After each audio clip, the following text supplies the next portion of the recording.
¿Cuándo se escriben los primeros escritos de la Biblia? Esta es una gran pregunta. Esto que tengo aquí atrás es una de las inscripciones más antiguas que tenemos en el área colindante a Jerusalén y es el calendario de Geser en el siglo X a.C. Pueden ver ahí 925 a.C. aproximadamente. Y antes de entrar en materia voy a hacer una aclaración rápida. La respuesta que voy a dar va a ser conforme a la evidencia arqueológica, histórica y literaria que tenemos. La tradición cristiana nos dice que Moisés escribió el Pentateuco, por lo tanto, los primeros escritos estarían datados en el tiempo del Moisés histórico por ahí del 1400 a.C., pero la evidencia nos dice otra cosa. La evidencia nos dice que los escritos del Antiguo Testamento y de la Biblia hebrea, para ser más específicos, todos proceden del primer milenio antes de la era común o antes de Cristo, que quiere decir del siglo X para acá. Quiero que vean muy bien la imagen que tengo atrás.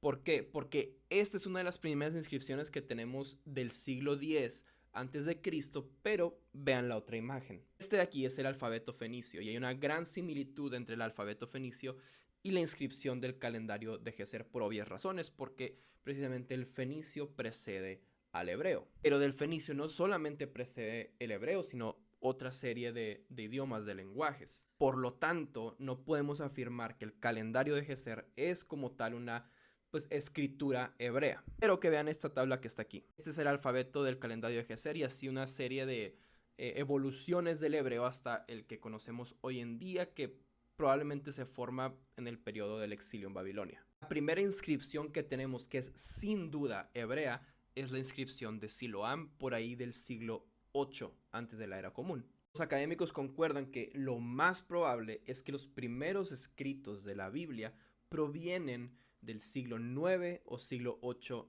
antes de Cristo. Como dice Conrad Schmidt, que las escrituras vengan del siglo 9 y siglo 8 no significa que el sujeto en el que escriben no puede ser anterior. Muchas de las historias, canciones, proverbios y prescripciones legales de la Biblia son de una naturaleza tradicional y pueden provenir de una larga historia de transmisión oral. ¿Por qué se piensa todo esto? Porque básicamente no hay una evidencia histórica de una sociedad tan sofisticada antes del siglo VIII. De hecho, la primera evidencia que tenemos externa de la Biblia data del siglo VIII, que es los anales asirios hablando del reinado de Omri en Israel. La cultura escritural de Judá y de Israel proviene del primer milenio antes de Cristo.